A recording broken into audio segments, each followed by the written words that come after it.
The Capital Investment Committee hearing for April 30th is called to order. Members, we do not have a quorum, and so we will move straight to public testimony on the DE amendments to House File 5220 and House File 5162 that we walked through yesterday. And as a reminder, House File 5220 is the GO bonding bill, and House File 5162 is the General Fund Capital Projects bill. And for members of the public, we've been receiving some questions. House File 5220, the GO bill includes $300 million placeholder under the library construction grants intended to be used for local projects by the four caucuses. Now we'll get started with public testimony. Welcome, Commissioner. Please identify yourself and proceed. Good morning. Thank you, Mr. Chair and members of the committee. For the record, my name is Erin Campbell. I'm the Commissioner at Minnesota Management and Budget. With me today are commissioners from agencies who will provide additional testimony. These bills are an encouraging and solid start for what we need to accomplish this session in the capital investment bill. I'd like to give a note of appreciation to Chair Lee, Lead Erdahl, and members of the committee for your work and engagement with the administration.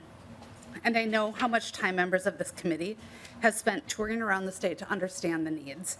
Thank you for that work. As we saw in the requests from state agencies and local governments leading into this session, the demand for infrastructure in our state is high. There are many important projects.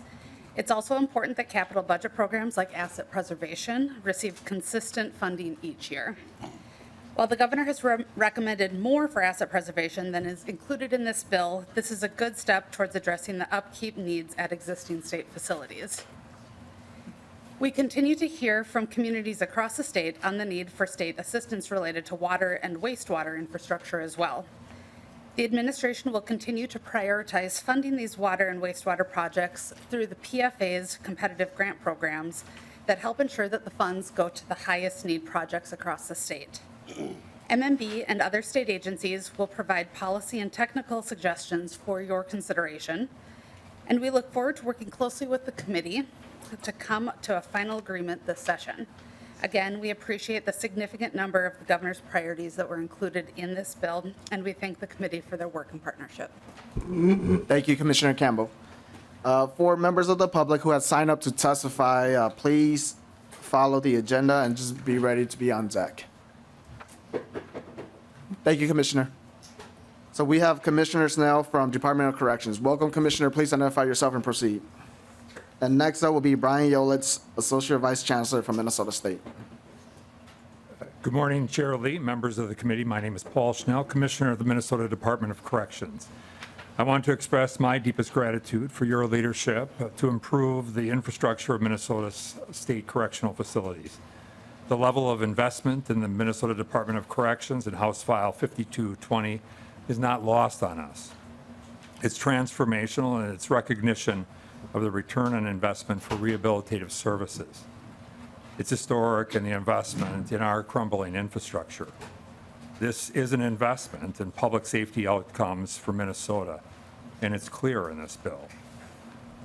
The expansion of programming space at the Rush City and Lino Lakes facilities will provide more opportunities for evidence-based programming, such as behavioral health treatment and post-secondary education, which are proven to reduce reoffending. Hundreds of incarcerated individuals who are currently on wait lists for sex offender treatment and to partake in job training and post-secondary Pell educational opportunities will be directly impacted by this project. This bill also recognizes the extraordinary need to address deferred maintenance at the Department of Corrections.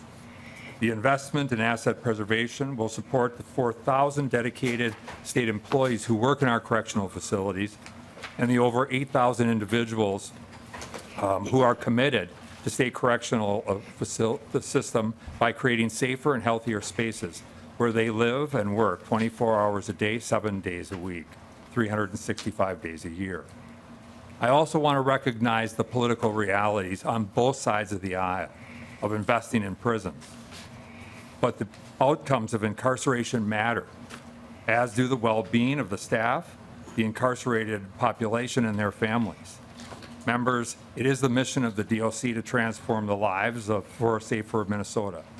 That work is critical because 95% of those who are incarcerated in our prisons will return to communities across our state. We are all safer and our communities are healthier if they do return successfully. The strong position you have put forward in the bill for the Department of Corrections reflects your leadership in keeping Minnesota safe.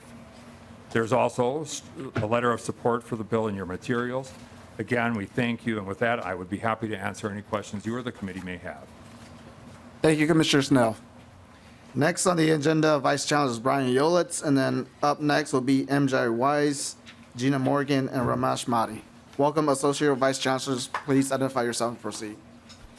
Good morning, Chair Lee and Committee. I am Brian Yolitz and serve as the Associate Vice Chancellor for Facilities for the Minnesota State College and University System. On behalf of our Board of Trustees, our college and university leaders and faculty, and the students we serve, we thank you for your time and focused attention over the last nearly 9 months, starting with multiple visits through the late summer and into the fall, to see and learn firsthand of the capital investment needs of our college and university academic facilities, and enjoying Lead Erdahl-inspired vegetable lasagna. Thank you for your visits. Thank you for including asset preservation in your deliberations and House File 5220. While the proposed $64 million in asset preservation through HEAPR is a significant investment in Minnesota State's existing campus facilities, classrooms, and labs, it represents less than 5% of the estimated $1.5 billion backlog of academic facilities, and our infrastructure system is already in backlog status. As you work through the coming days, probably 2 weeks and 5 days or so, we encourage asset preservation funding for Minnesota State to be at least at the governor's recommended amount of $81.8 million. Please know it takes $110 million for every college and university to have their most urgent asset preservation project addressed. That amount's provided in House File 5220, or the governor's recommendation. Many college and university urgent needs will go unmet, waiting for another bonding year, while buildings age and their conditions deteriorate and backlogs grow. Turning to the provisions in House File 5162, specifically amendments to the Minnesota Statute 16B 325, Sustainable Building Guidelines. While we understand the urgent need for these important changes to the guidelines and their administration, how and when these updates are implemented should be carefully considered. Given the proposed text, projects funded after May 1, 2024, tomorrow, more than likely meaning all of the projects funded by House File 5220 or 5162, would be subject to, among many things, new expanded definitions specifically around major renovation. Everything in our 2024 capital budget request, and I would expect requests of many others, have completed pre-designs and project budgets based on existing sustainable building guidelines, and the requested funding amounts are based on those pre-designs. As written, projects funded this session would be subject to the new definitions and guidelines. This would be new news or a surprise to project advocates and planners, and could cause many to be underfunded and immediately have to reduce scope to stay within their funded amounts. We respectfully recommend that the amended provisions for 16B 325 be subject to all projects with pre-design started after the bill is passed and enacted, so that they can start off planning and design of their projects in full compliance with sustainable building guidelines. Chair Lee and Committee, subject to your questions, this concludes our prepared remarks. We look forward to working with you and staff in the days ahead. Again, thank you for your time and attention. Thank you, Vice Chancellor. Up next, we have MJ Wise, Gina Morgan, and Ramesh Mahdi, and then after that, we'll have Vice President Roberts Davis. Welcome to the committee. Please identify yourself and proceed. Hi, my name is MJ Weiss, and I am Kayla Gable's mom. Hi, this is Ramesh Mahdi, Sumit Mahdi's father. Chair Lee and members of the Capital Investment Committee, thank you for the opportunity to share my thoughts with you today. My remarks today contain sensitive content related to suicide, including mentions of a suicide location. Some may find this content distressing. Call or text 988 if you are experiencing thoughts of suicide. Last November, my daughter Kayla died by suicide from a public structure on the campus at the University of Minnesota. Her death was preventable. So too was the suicide of Sumit Mahdi, son of my friend Ramesh, who is sitting next to me. That took place just a few weeks prior to my daughter's. It is why I'm here today with my sister Gina, Friend Brittany, and SAVE, Suicide Awareness, and Voices of Education, and others who have formed Kayla's Hope, a group of family and friends committed to supporting the University of Minnesota's HEAPR request. Thank you for including $64 million in funding for the university in this bill, and including language stating that funds must also be used to install suicide prevention barriers and deterrents on the Washington Avenue Bridge. Passing this bonding bill with this language will save lives. Suicide prevention barriers and deterrents disrupt the suicidal impulsivity that makes structures like that at the University of Minnesota so dangerous. Suicide is the second leading cause of death of those between the ages of 10 to 24, and 70% of those students at the University of Minnesota are in this demographic profile. I am not a politician, a lobbyist, or someone familiar with the power structure of the government. I am a mom who lost part of her life that day when Kayla took her life. My battle is to secure funding for these barriers and my promise to Kayla that no other person loses their life to a bridge we know we can make safer. Thank you. Thank you for sharing that.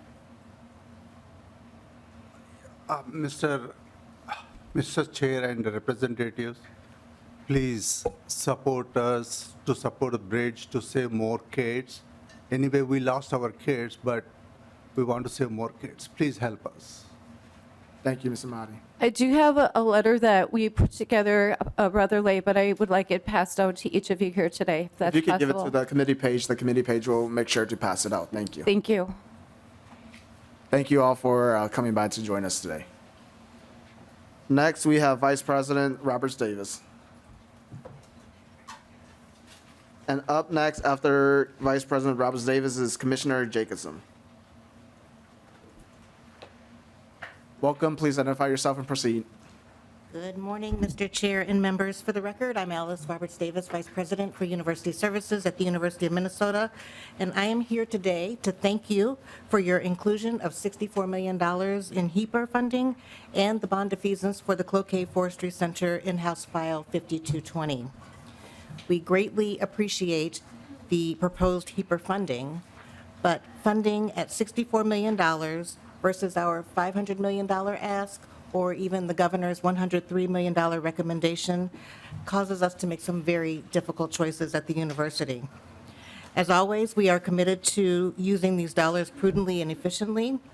However, at this level of funding, our $6 billion in deferred backlog will continue to grow without any end in sight. As the only land-grant public institution in the state, a strong partnership with you on funding is critical to delivering our teaching and research mission. Your investments in higher education facilities help attract the students and the faculty that make the University of Minnesota a world-class institution. They make the state more attractive and ensure that we have a high caliber of workforce in the future. We ask that you not only fund specific projects, but adequately fund the life safety and code issues that are prolific in some of our campus buildings. And finally, we echo the concerns of my colleague from Minnesota State about sustainability, sustainable building code changes as well. Thank you. I'm happy to stand for any questions you may have. Thank you, Vice President Roberts Davis. Next, we have Commissioner Jacobson, and then after that, we have Capital Asset Manager Minkler from the DNR. Welcome, Commissioner. Please identify yourself and proceed. Good morning, everyone. Bob Jacobson, Commissioner of Public Safety. My honor to be here today. Good morning, Chair Lee, Vice Chair Ryer, Lead Erdahl, and members of this committee. Thank you for allowing me to testify this morning on behalf of this bonding bill. First, I want to sincerely thank you for the vital inclusion of the Bureau of Criminal Apprehension Regional Office and Forensic Laboratory in Mankato, which will serve all of southern Minnesota. Investing in this regional facility is crucial to meeting the needs of our local law enforcement partners and will allow the BCA to meet the increased demands and decrease the turnaround times for forensic testing. This investment will also allow BCA to provide specialized investigative services and analysis of digital evidence to assist local agencies in the southern half of the state in areas such as internet crimes against children, human trafficking, opioid and other crimes, sexual assaults, and other violent crimes. I also want to take this opportunity to highlight the department's request to fund both the design and land acquisition to expand the BCA's current Northern Regional Facility and Laboratory in Bemidji, as well as the land acquisition and design of a new State Patrol headquarters. The Bemidji BCA facility has proven to be a deeply valuable asset to our law enforcement partners in the northern half of Minnesota, but it desperately needs to be expanded to provide the same critical investigative services and forensic testing to meet the increased demands. A new centralized location would modernize the way State Patrol conducts day-to-day new business and ensure adequate space to fulfill needs into the future and for readiness response.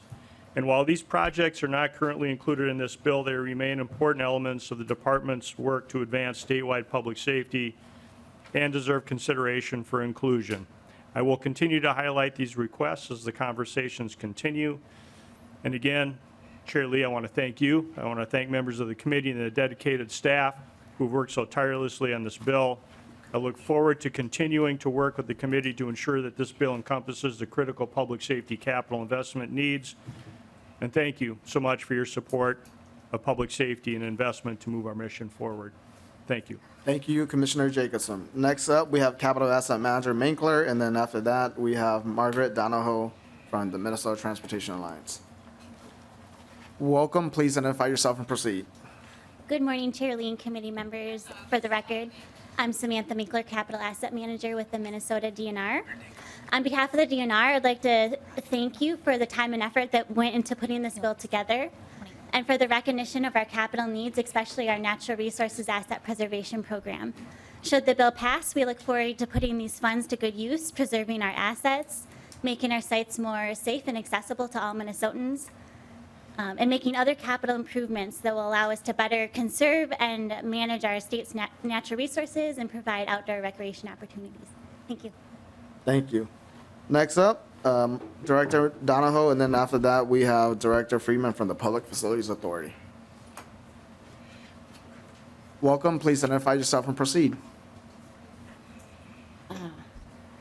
Thank you, Chair Lee and committee members. My name is Margaret Donahoe. I'm the Executive Director for the Minnesota Transportation Alliance. The Transportation Alliance includes counties, cities, townships, the transportation industry, labor, transit systems, and businesses. On behalf of the member organizations of the Transportation Alliance, I want to thank the committee for your work in putting this bill together that takes full advantage of the state's bonding capacity to make important investments that will enhance the state's economy. And Minnesota's transportation system really forms the backbone of the state's economy, allowing goods to get to market, workers to get to jobs, and our network of roads and bridges have to be safe and in good repair for our state's economy. For many years, legislators have recognized the need to provide state dollars that leverage both federal dollars and local dollars for critical pieces of local roads and bridges that need repair or replacement so they are not left in disrepair with bridge postings or other disruptions to freight and passenger movement. I want to thank Representative Brand for introducing legislation with significant funding for the local bridge replacement program and the local road improvement program that are in line with the agency requests for these programs. And we really do appreciate the funding in House File 5220 for the major local bridge replacement program.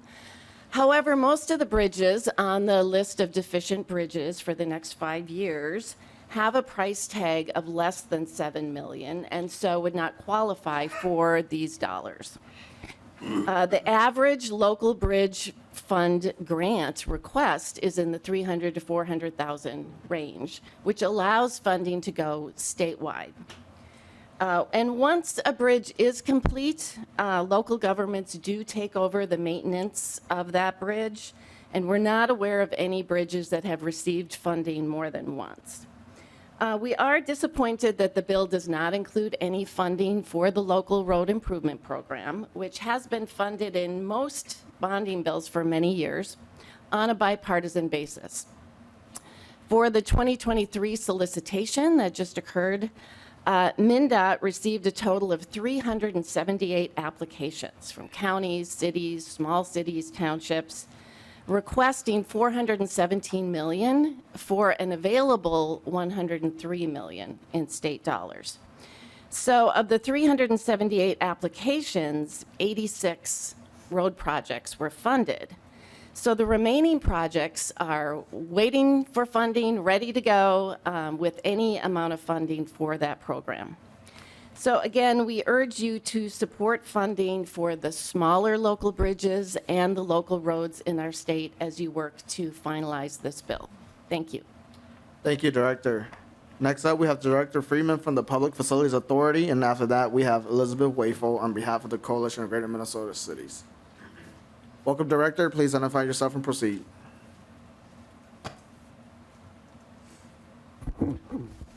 Thank you, Mr. Chair. Good morning, members. My name is Jeff Freeman. I'm the Executive Director of the Public Facilities Authority. First, I want to thank you for fully funding the PFA's state match request for the state revolving funds at $39 million. That $39 million of state funds will unlock $196 million of federal dollars to support the PFA's largest programs, the revolving loan programs. I also want to thank you for including the new emerging contaminant program as recommended by the governor, and I encourage the committee to fully fund the governor's recommendation of $18 million for that program. That emerging contaminant program will provide state funds that PFA will be able to combine with federal dedicated dollars to help cities address PFAS contamination in municipal drinking water systems. I am very concerned about the low funding for the WIF grant program and the PSIG grant, and no funding for the PSIG grant program. WIF grants help cities build high-priority projects to replace aging water infrastructure that would otherwise be unaffordable. PSIG grants help cities upgrade their treatment facilities to improve water quality and address impaired waters. Both of these programs have those targeted needs and are very important to helping cities move ahead with those high-priority projects. There are many cities right now on the list that have projects ready for construction this summer if funding can be available. I encourage the committee to increase funding for these programs to the levels recommended by the governor, with the WIF program at $23.5 million and the PSIG program at $18.5 million. I also want to call your attention to two policy items that were recommended by the governor and are not included in your bill at this time.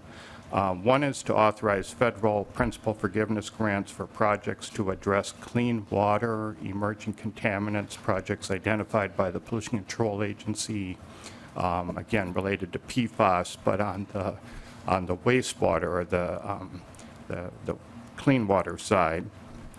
The other is to authorize federal principal forgiveness grants for projects identified by the Health Department to address where cities need projects to comply with MCL requirements such as arsenic and radium. These policy items do not require direct appropriations. They simply would authorize the use of federal principal forgiveness funds within the state revolving programs for these purposes. Finally, I would just note there's a provision in the cash bill, House File 5162, that requires a notice or a capital project sign requirement. I'm concerned there's some duplication with federal requirements that are similar, and I would like to work with the committee to avoid confusion and duplication on that item. Thank you. Thank you, Director Freeman. Next up, we have Elizabeth Wafel, and after Elizabeth will be Emily Murray on behalf of the Association of Minnesota Counties and Minnesota County Engineers Association. Welcome. Please identify yourself and proceed. Great. Thank you, Chair Lee, and I want to thank you for being the committee chair who most successfully pronounces my last name. My name is Elizabeth Wafel, and I am testifying on behalf of the Coalition of Greater Minnesota Cities. Thank you for allowing me to testify today on the initial version of the capital investment bill. We appreciate the time that you have taken into visiting communities across the state to visit and to understand the infrastructure that so many of them face. But we are puzzled and disappointed that despite all that time and effort, that the bill invests so little in one of the most important infrastructure needs the state has, which is infrastructure to support clean water. We are most disappointed with the failure to fund the Point Source Implementation Grant Program, which Jeff Freeman described. But this program helps local governments upgrade wastewater, stormwater, or drinking water to meet state pollution mandates. What's important to know is that the PSIG program and its predecessors were created because the state recognized that if it was asking local governments to invest millions to protect the state waters, often to solve problems that they didn't create and that will protect the waters and cities that are downstream of them, that the state is going to help step forward and relieve that burden. Yet this bill seems to break that promise, just as the expectations imposed on wastewater facilities particularly have increased. Earlier this spring, the MPCA announced it was moving forward with a nitrate removal strategy. Again, very important, but it's going to be really expensive to address, as well as addressing phosphorus, sulfate, chloride, and other pollutants that we have to deal with. Our cities want to do their part, but they simply do not have the economies of scale that the Metropolitan Council has, and they need the assistance from the PSIG. Without funding this program, cities like Winona, Rochester, Litchfield, Cologne, and more are really going to have difficulty moving forward this year. Even metro cities such as Apple Valley and Inver Grove Heights have stormwater projects that are on the list below that funding level that we need to get at. We are also disappointed, as Jeff Freeman pointed out, that the bill woefully underfunds the Water Infrastructure Fund, and we're also worried about the need to continue to invest in removing lead pipes, again, something that affects everyone. And finally, we're also disappointed that there's nothing for parks and trails in Greater Minnesota. We know that putting together a bonding bill is easy, and you put a lot of work into this, and we really appreciate that. But we hope as this bill moves forward that the agency portion of this bill is updated to address some of these imbalances. Thank you again for your time and the work you've put into this, and we look forward to working with you in the future. Thank you. Thank you. Next, we have Emily Murray from the Association of Minnesota Counties, and next up after that, we have Stephanie Pincala from the Nature Conservancy. Welcome, please identify yourself and proceed. Good morning, Mr. Chair, members of the committee. For the record, my name is Emily Murray with the Association of Minnesota Counties, also representing the Minnesota County Engineers Association. AMC is a voluntary association representing all of Minnesota's 87 counties. One of our top priorities this session is support for a bonding bill that includes funding for transportation-related programs. We appreciate your work on these bills, but are disappointed that the current proposal does not include any funding for the local road improvement program. While counties are grateful for the investment in this program last session, there is still a considerable need for funding this program statewide. During the 2023 LRIP competitive solicitation process, MnDOT State Aid received 378 applications requesting $417 million in LRIP funding for the $103 million appropriated last session. In total, the LRIP Advisory Committee approved 86 projects with that $103 million. We were also hoping to see funding for the local bridge replacement program included in the bill, a program which is vital to transportation in rural Minnesota. Over the next 5 years, local agencies have identified 948 priority bridge replacement projects requesting approximately $282 million in state bridge funds, with approximately $740 million in total construction costs. The remaining local bridge replacement program fund balance is anticipated to run out by midsummer, and replacement of local agency bridges will come to a dramatic reduction. While we want to acknowledge and thank you for the investments included in the bill for the major local bridge program, our concern is that most bridges on the list of deficient local bridges do not qualify for this funding, and it won't go to as many projects as would be funded under the local bridge replacement program generally. We were pleased to see the governor increase his capital budget recommendations for the local government road wetland replacement program by an additional $10 million earlier this session, bringing the total recommendation up to $14 million, with most of it from general fund cash. And we are glad to see investment in this program included in the GO bill, but would like to emphasize the need for cash for the program in order to address the immediate credit shortage in several bank service areas across the state, and to ensure that local road construction projects can proceed as planned. As these bills move forward, we are hopeful that investments for these transportation-related programs will be considered. We want to thank you for your work on the bills and for the opportunity to testify today, and for making bonding a priority this year. Thank you. Thank you. Next up, we have Stephanie Pincala from the Nature Conservancy, and after that, we have Director John Jaski from the Board of Water and Soil Resources. Welcome. Please identify yourself and proceed. Thank you, Chair Lee and committee members. My name is Stephanie Pincala, and I'm the Government Relations Director for the Nature Conservancy in Minnesota, where we are working to find solutions to biodiversity and climate challenges so people in nature can thrive. And I'm here to thank the committee for including several investments in nature in your proposed bill, and specifically want to speak to some of the tree-related provisions, especially investments for DNR forestry to conduct reforestation activities and investments in the State Forest Nursery.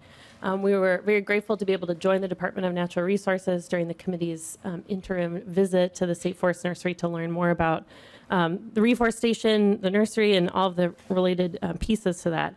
As we shared then, science shows that the #1 natural climate solution that we have in Minnesota to sequester carbon is reforestation. To leverage that at scale, we need to maximize tree planting on state and private lands. And one component of that is maintaining and growing the capacity to plant trees on state-owned lands. The $2.5 million appropriation for reforestation in the bill and the $30 million for betterment of buildings appropriation, which would include the State Forest Nursery, are really great steps forward. And we do hope the committee can continue to consider additional investments in reforestation in particular, since the best information that we have from the DNR suggests that the minimum resources needed to replace trees lost each year is about $4 million annually. And that does not include additional afforestation to grow and expand our forest cover. We also hope the committee will continue to consider the ways that the capital investment bill can benefit the state's biodiversity and respond to climate change through other nature-based tools. Thank you for your work on the committee and your attention to forest needs. Thank you. Next up, Director Jaski, and then after that, we have Deputy Director Ladd from the National Sports Center. Welcome, Director. Please identify yourself and proceed. Thank you, Mr. Chair. Members, John Jaski, Executive Director, Minnesota Board of Water and Soil Resources. And thank you, Mr. Chairman and members, for including both of the governor's recommendations for our agency. I will be brief in my testimony. We provided a message through a letter sent yesterday, which has a little bit more detail. First, I want to mention, appreciate the support for the Reinvest in Minnesota program, a long-standing, very successful way of restoring our landscapes in Minnesota. I would just say that for every contribution that the state can put together for this program, we are able to leverage some federal funding somewhere in the range of 1.5 to 2 to 1 as a ratio, so that any more you can do in this area would be appreciated for that federal leveraging opportunity, which we have currently, and we look forward to making the most of. The second piece of this is the local government roads wetland replacement program, and I won't repeat what Ms. Murray covered very carefully and thoroughly in her testimony. As you noted, or she noted, and you can see in our letter, we have a statutory mandate, a requirement to offset those impacts to transportation projects to wetlands. We do that through a capital investment appropriation of a combination of GO bonds and cash. And the cash is needed because we have to buy credits, because building them with the bonding dollars takes longer. And we've had a trend of underinvestment in this program. And you can see in the letter that was sent to your committee, Mr. Chair, a chart that shows the default status that we will enter in the years ahead if we don't have sufficient funding for this program. And that will mean, as Ms. Murray indicated, that local transportation projects will be compromised in some fashion. So, Mr. Chair, members, thank you for the opportunity to testify in front of your committee. We look forward to working with you on this bill as it moves forward. Thank you, Director. Next up will be Director Todd Johnson from the National Sports Center, and then after that will be Director Taphorn, representing Minnesota NARA. Welcome. Please identify yourself and proceed.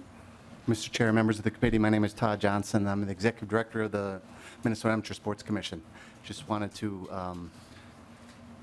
share my appreciation for including the National Sports Center / Minnesota Amateur Sports Commission in your bonding proposal. As most of you know, it's a real gem. It is the second largest tourist attraction in the state of Minnesota, 4.2 million visitors. We're home to the USA Women's National Hockey Team, Minnesota United, amongst others. But an important piece that you realize, Mr. Chair, and members of the committee who come up for the tour, is that we are also home to about 72 private businesses who run, whether it's figure skating schools or other events like that, at our facility. This is going to allow us to leverage some federal funds, especially around moving forward with our ice plant renovation at the National Sports Center. So we appreciate being included in the proposal by the committee. Thank you, Director Johnson. Next up, Director Taphorn from Minnesota NARA, and then after that will be Dr. Rivas, Director over at the Minnesota Zoo. Welcome. Please identify yourself and proceed. Morning, Chair Lee, Lead Erdahl, and committee members. I am Melissa Taphorn. I'm the Executive Director of the Washington County Community Development Agency and the Legislative Chair for Minnesota NARA, which is the National Association of Housing and Redevelopment Officials. On behalf of the 150 Housing and Redevelopment Authority members, I thank you for recognizing the role general obligation bonds can play in addressing affordable housing issues in Minnesota. We appreciate that the bill includes $32 million for public housing rehabilitation. Public housing is a vital part of our communities, a valued asset and property that is often the pride of residents and policymakers alike. It is home to 35,000 Minnesotans. Public housing provides stable housing for those who often face the biggest hurdles. The majority of our residents are individuals already over 65 and have a mental or physical illness or disability. Average income of our residents is under $18,000 a year. There's great demand for these units, as you can imagine, and the number of units does not come close to meeting the demand, and no new public housing units have been made available since 1999. Public housing resident pays 30% of their income, so it's automatically affordable as their income grows or shrinks throughout time. And then HUD pays the Housing Authority from two separate funds, one an operating fund to pay for the staff and operations, and from a capital fund which pays for maintenance and upkeep of the physical building. We're not allowed to commingle those funds, and we're also not allowed to take out debt on our properties, which is why we're asking for the public housing rehabilitation dollars. On average in Minnesota, we collect $635 in monthly rent. Residents pay $334 of that, and HUD pays $301. We also receive an average of $217 per unit month in capital funds. For context, most multifamily lenders are requiring $350 to $500 per unit per month to be deposited in a replacement reserve. Unlike other residential property, we can't borrow, and HUD prohibits us from securing debt against the property. So these general obligation bonds are a really nice solution to that. Public housing in Minnesota is owned and operated by 117 different housing authorities. Our apartments vary tremendously across the state in number and size. Our larger public housing is in Minneapolis and St. Paul, but rural housing authorities frequently only have a few units in one building. More than 75% of Minnesota's public housing buildings have 100 units or less, and more than half have less than 50 units. Years of funding declines from the federal government have created a backlog in capital improvement needs. Over the past 5 years, Minnesota has invested $103 million in public housing rehabilitation loans. Even with the pairing that with the federal capital funds of $227 million, there's a backlog of $172 million in unmet capital needs. Minnesota's publicly owned housing program, or POP, is funded with these general obligation bonds and has proven to be a very successful investment. And we are very excited to partner with Minnesota Housing Finance Agency on these programs. We're also very excited to see the inclusion of $4.5 million for Greater Minnesota Housing Infrastructure Grants. While our housing authorities will not be the recipients of these funds, HRAs and our members are typically involved in those local conversations about housing and introducing new housing units, particularly in those smaller communities. And these funds are essential to communities to build and sustain the infrastructure necessary to add new housing in their communities. New housing supports a healthy and sustainable economy. We appreciate the expansion of that program to counties as eligible recipients in recognition that local government ownership of varying infrastructure needs to be in place to support the growth in housing. Thank you, Mr. Chair and committee members. Thank you, Director. Next up, we have Dr. Rivas, Director over at the Minnesota Zoo. Welcome. Please identify yourself and proceed. Thank you, Chair Lee and committee members. For the record, my name is Dr. Ann Rivas, Director of Animal Health at the Minnesota Zoo. Thank you for your support of the Minnesota Zoo. We are incredibly grateful that the members of the committee have heard the urgent need to rebuild the zoo's animal hospital. The hospital continues to experience facility failures, and just last week, we had to suspend surgery in our operating room due to a plumbing failure. The funding, if appropriated, will allow us to provide a safe facility for both the animals and staff at the Minnesota Zoo to care for the nearly 5,000 animals that call the Minnesota Zoo home. Further, as you've heard Director Frawley say, it also provides industry-leading unique partnerships and educational opportunities across the state. Mr. Chair, committee members, as evidenced by the testimonies heard here today, the needs across the state are many. We truly thank you for including this emergency mission-critical project from the Minnesota Zoo in the House Capital Investment Bonding Bill. Thank you. Thank you, Dr. Rivas. Member, that concludes the list of testifiers that signed up to testify. And before we go to members' discussions, I want to ask if we have members of the public wishing to testify at this point to come down. Seeing none, we'll move over to members' discussion. Chair Hansen. Thank you, Mr. Chair. And, listening to the testimony and reading through the letters, it's apparent there's one set of testimony that's different than all the others. And that's the testimony provided by people who are not paid to be here, either by an agency or by an interest group. And I think the public should look on the DE page 3, line 3.6 to 3.13, to design and construct a replacement pedestrian enclosure and suicide deterrent barriers on the Washington Avenue pedestrian bridge. It's rare, Mr. Chair and members, when we actually have the public come. And I think that shows the importance of this. A lot of the other testimony is, we didn't get enough, somebody else got too much, we should have got more, we need more. But here's something where people are coming and pouring their hearts out to us because of their loss. And we need to fund that. It's important. And, just looking at the context, just to switch to the other testimony, we could have more money. The forecast has shown that we have more one-time money, and I'm a Keynesian. I believe that when you spend money on public works, it ripples through the economy, and we could spend money, particularly to the agencies who are saying they didn't get enough, because the executive has chosen more of a scarcity approach in terms of the targets for money. So one-time money and cash would help out some of these projects, some of these proposals from the executive to make them whole. Members represent districts, and we all have important needs in our district, and that's coming. So it's important for members to have local projects. We know our districts best, and we could have a higher budget target, both in terms of GO and cash. So I'm hopeful that Leader Dahl and Chair Lee work. Maybe there will be something break loose at the end here, where we have a budget that can meet the needs. It should be noted too, if anybody has just started watching, we'd had massive investments last year, huge investments, and we've had testimony in front of this committee of significant and ongoing federal dollars that will come forward.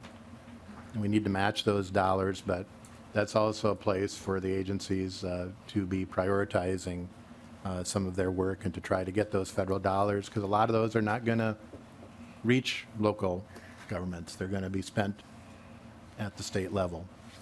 And so, good work, Mr. Chair and members, and I'm confident that this team will be able to put together a bill. But again, in closing, I want to thank the testifiers that are here on their own volition, that aren't paid to be here. Thank you, Chair Hansen. And before I go to the next member, I do want to note the package of letters that we have from other interested people and some of these state agencies that were not here today to testify on their portions of the bill. Members, any additional questions? Representative Erdahl. Thank you, Mr. Chairman. And just echoing a little bit of Representative Hansen's comments, I too was impressed by the testimony of the SAVE group. I think when individuals and individual groups do see the need to come before this committee, that it's an important thing and we should give it due consideration. I actually took notes today on a lot of these things, so I think that this testimony is very valuable to us. It's very important to learn the concerns, the needs of the various groups that testified. And, this is a very difficult process. It was a hard process last year when we basically were raining money. It's a whole different endeavor this year. And, we've been going through various projects, and it's with the money that we have, we'll do the best we can, but this is not a very easy process.